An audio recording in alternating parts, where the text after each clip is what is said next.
Hi everyone, welcome to this video.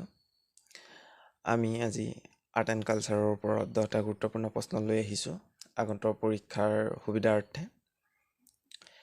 আপোনালোকে যদি ভিডিঅ'টো চাই ভাল পায় তেনেহ'লে লাইক, কমেণ্ট আৰু শ্বেয়াৰ কৰিবলৈ নাপাহৰিব, লগতে ছাবস্ক্ৰাইব কৰি থব যাতে এনে ধৰণৰ ভিডিঅ' আগন্তুক দিনত আপোনালোকে লাভ কৰিব পাৰে। আজি প্ৰথম প্ৰশ্নটো বৌদ্ধ পূৰ্ণিমা ইজ।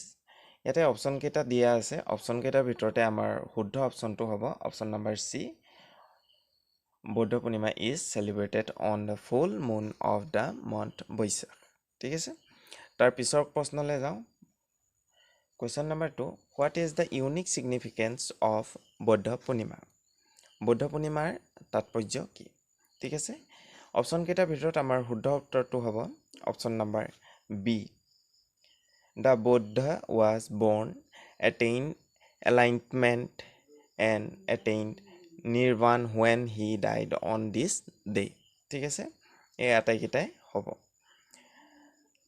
আৰু তাৰ পিছৰ প্ৰশ্নটো question number 3, Bihu is celebrated. ঠিক আছে, ইয়াৰে আমাৰ অপশ্যন কেইটাৰ ভিতৰত শুদ্ধ অপশ্যনটো হ'ব by the people of Assam irrespective of caste, creed and religion. ঠিক আছে, আমাৰ বিহুটো জাতি ধৰ্ম নিৰ্বিশেষে আমাৰ কি হৈছে পালন কৰা হয়, জাতি জনজাতি সকলেও পালন কৰে। ঠিক আছে, আমি তাৰ পিছৰ প্ৰশ্নলৈ আহোঁ। Question number 4, Bohag Bihu is celebrated. ঠিক আছে, ইয়াতে আমাৰ অপশ্যন কেইটাৰ ভিতৰত শুদ্ধ অপশ্যনটো হ'ব ইন মিড এপ্ৰিল। ঠিক আছে, অপশ্যন নম্বৰ এ। তাৰ পিছৰ প্ৰশ্নলৈ আহোঁ।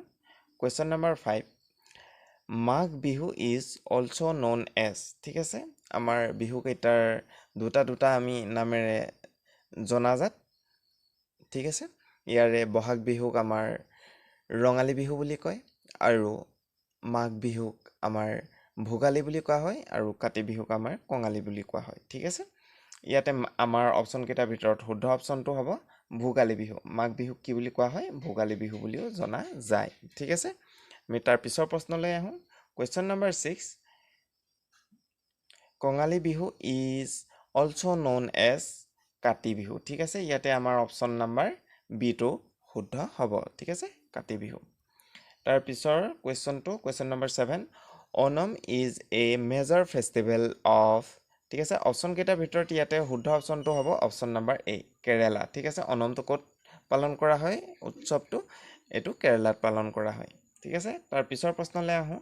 8 নম্বৰ প্ৰশ্ন, বেলাম কালি। ঠিক আছে, Vallam Kali is a special boat race during Onam. ঠিক আছে, ইয়াৰে আমাৰ শুদ্ধ অপশ্যনটো হ'ব অপশ্যন নম্বৰ চি।